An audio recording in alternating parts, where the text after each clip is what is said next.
انک لتصل الرحم، آپ تو رشتہ داریاں جوڑتے ہیں،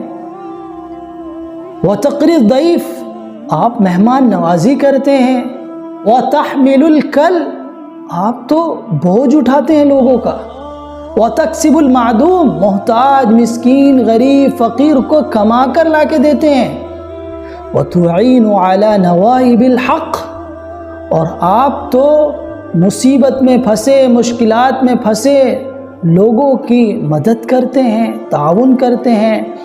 آفات بلاؤں میں جو لوگ گرفتار ہیں، حق کے سلسلے میں جو ان کو پریشانیاں ہیں، عدل و انصاف کے سلسلے میں جو ان کی مشکلات ہیں، آپ تو ان کو حل کرتے ہیں، ان کا ساتھ دیتے ہیں۔ یہ 5 جملے ہیں، یہ 5 باتیں ہیں جو حضرت خدیجہ نے نبی اکرم صلی اللہ علیہ وسلم کو تسلی دیتے ہوئے اور ان کو اطمینان دلاتے ہوئے کہی ہے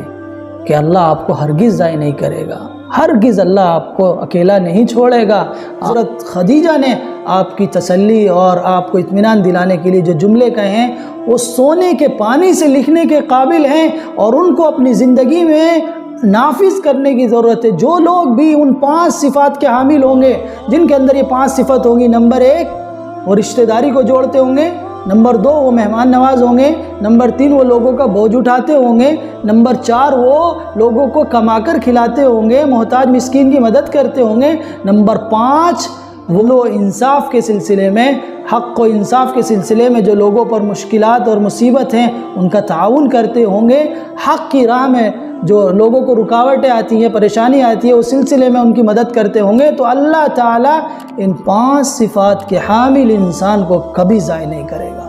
جن کے اندر یہ 5 صفات ہوتی ہیں وہ اس علاقے کی ضرورت بن جاتا ہے، وہ اس ملک کی ضرورت بن جاتا ہے، کوئی پریشان نہیں کرے گا۔ اللہ تعالیٰ اس دنیا میں بھی اسے رسوا نہیں ہونے دے گا۔ اگر وہ ایمان کے ساتھ اس دنیا سے ان 5 صفات کے ساتھ گیا ہے تو قیامت میں، آخرت میں، مرنے کے بعد بھی اللہ تعالیٰ رسوا نہیں کرے گا۔